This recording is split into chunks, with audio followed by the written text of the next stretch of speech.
Business studies में 100 में से 100 लाना लगता है इम्पॉसिबल। ऑब्वियसली लगेगा भाई, क्योंकि इस सब्जेक्ट को तो हम 10 दिन पहले पढ़ने का प्लान करते हैं और इस बार तो सीबीएसई ने और अच्छा काम कर दिया।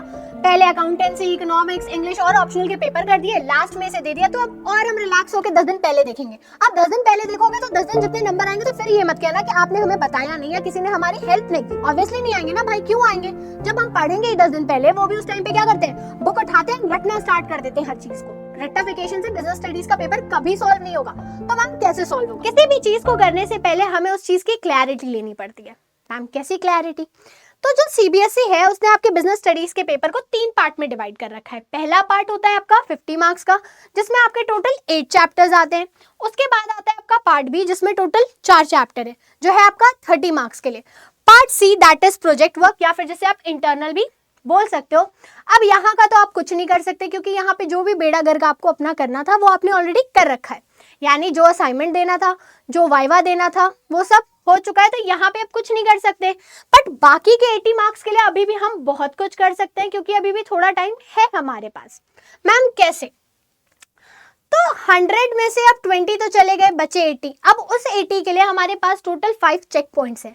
मैम चेक पॉइंट्स अंडरस्टैंडिंग का क्या मतलब है? समझना ही तो है, हम समझ तो रहे ही हैं। आप समझ रहे हो, बट आप क्या कर रहे हो, डेफिनेशंस रखते चल रहे हो कि अच्छा ठीक है, अचीविंग गोल लिखा है, गोल अचीव करना होता है, बात खत्म। ऐसे पढ़ोगे तो इस जन्म में तो नहीं आ रहे 80 में से 80 तुम्हारे। अंडरस्टैंडिंग का यहाँ पे ये मतलब होता है कि अपनी रियल लाइफ से उसको क्या करो, कनेक्ट करो। मैम कैसा कनेक्ट? क्योंकि जितना ज्यादा तुम अपने रियल लाइफ के एग्जांपल्स के साथ उसको कनेक्ट करोगे, उतना ही इजी होगा तुम्हारे लिए एग्जाम में उसको रिकॉल कर पाना, उतना ही इजी होगा तुम्हारे लिए बिजनेस स्टडी में केस स्टडीज को सॉल्व कर पाना। क्योंकि डायरेक्ट क्वेश्चंस नहीं आते ना हमारे, अगर सिर्फ डायरेक्ट आते तो बहुत ईजी होता सिर्फ रेक्टिफिकेशन और आंसर दे पाना। समझ में आई बात? फिर होता है next reading habit. I know थोड़ा अभी इम्पॉसिबल होगा और बहुत हेक्टिक चल रहा होगा, क्योंकि अकाउंटेंसी, इकोनॉमिक्स, इंग्लिश सबके एग्जाम्स हैं। मैम रीड क्या करना है? पर इन सारे पेपर्स तो हैं, हमें पता है, बट रीड क्या करेंगे? रीड करनी है आपको आपकी एनसीईआरटी, क्योंकि बिजनेस स्टडीज के लिए NCERT as a bible work करती है। सबको पता होगा, हर कॉमर्स स्टूडेंट जानता है कि अगर हमें बिजनेस स्टडीज में मार्क्स चाहिए तो हमें एनसीईआरटी क्या करनी है, रट जानी पड़ेगी। मैम पर टाइम नहीं है, तो अब जरूरी नहीं है कि आप हर एक वर्ड को रटना स्टार्ट करो। उसके लिए आपको 3rd पॉइंट पे जाना पड़ेगा, make hand written notes. Hand written notes में मैं ये नहीं कह रही हूँ कि पूरी कथा ही लिखना स्टार्ट कर दो। जैसे मान लो फाइनेंशियल मैनेजमेंट का ऑब्जेक्टिव है, तो वहां पे तुम्हें एक वर्ड दिखता है, maximisation of share holder wealth, है ना? ये क्वेश्चन तुम्हें ऐसे डायरेक्ट इस वर्ड से पूछेगा, क्योंकि बिजनेस स्टडी में एनसीईआरटी से ही क्वेश्चन आते हैं तुम्हारे। डायरेक्ट वहां के वर्ड्स उठा के पेपर में दे देता है, बताओ अब ये है क्या, बताओ केस स्टडी में कि कैसे किस चीज से ये रिलेटेबल है। तो अब जब मैंने देखा कि यहाँ पे लिखा हुआ है maximisation of share holder wealth, मुझे क्या करना है, इसको हाईलाइट कर लेना है। मुझे रीडिंग में यही चीज पढ़नी है कि यहाँ पे कौन सा इंपॉर्टेंट वर्ड है, यानी हमें कीवर्ड्स पे ध्यान देना है। और मेरे हैंड रिटन नोट्स में भी मुझे क्या करना है, कीवर्ड्स नोट करने हैं खुद से हर एक पॉइंटर के बाद, ताकि क्या हो कि जब एग्जाम देने बैठो ना तो ऐसा एकदम इंस्टेंट पे हिट करे कि अच्छा हाँ ये चीज ऐसे मैंने लिखी थी, तो याद आ जाए। कभी कभी होता है स्किप कर जाता है, मेरे साथ खुद होता है कितनी बार कि कुछ मैंने पढ़ा होता है और मैं भूलने लगती हूँ। बट मेरी आदत है, मैं पढ़ते पढ़ते ना पूरा सब कुछ लिखती हूँ, मतलब ऐसा पूरी पूंजी बना के बैठती हूँ हर एक चीज की। तो अगर मुझे थोड़ा भी ध्यान में नहीं आता तो वो तुरंत ऐसा एग्जाम में रिकॉल हो जाता है उसकी वजह से मेरे को। फिर आता है practice and revision.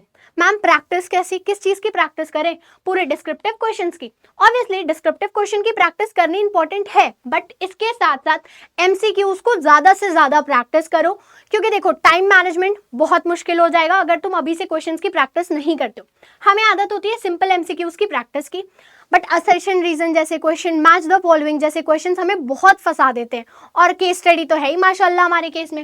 Ma'am revision, revision कैसे करना है? रिवीजन के लिए जो तुमने ये अपने हैंड रिटन नोट्स बनाए हैं, कीवर्ड्स, फ्लो चार्ट जो बनाए हैं, उनको देखो। ये नहीं कि पूरी बुक लेके बैठ गए एक एक वर्ड पढ़ने। समझ में आया? नेक्स्ट होता है मैम प्रेजेंटेशन, जो सबसे इंपॉर्टेंट पॉइंट है तुम्हारे आंसर शीट के लिए। मैम प्रेजेंटेशन तो अब एग्जाम वाले दिन देखेंगे ना, अभी से क्यों? क्या वहां उस दिन कोई भगवान आएंगे अलग से तुम्हें आशीर्वाद दे के चले जाएंगे कि नहीं बेटा तुम आज जो लिखोगे वो एकदम बढ़िया लिख दोगे? उसके लिए तुम्हें क्या करना पड़ेगा, प्रैक्टिस करना पड़ेगा। मैम प्रैक्टिस कैसे करें? सैंपल पेपर्स उठाओ, सैंपल पेपर से क्वेश्चंस देखो और आंसर्स की प्रैक्टिस करना स्टार्ट करो।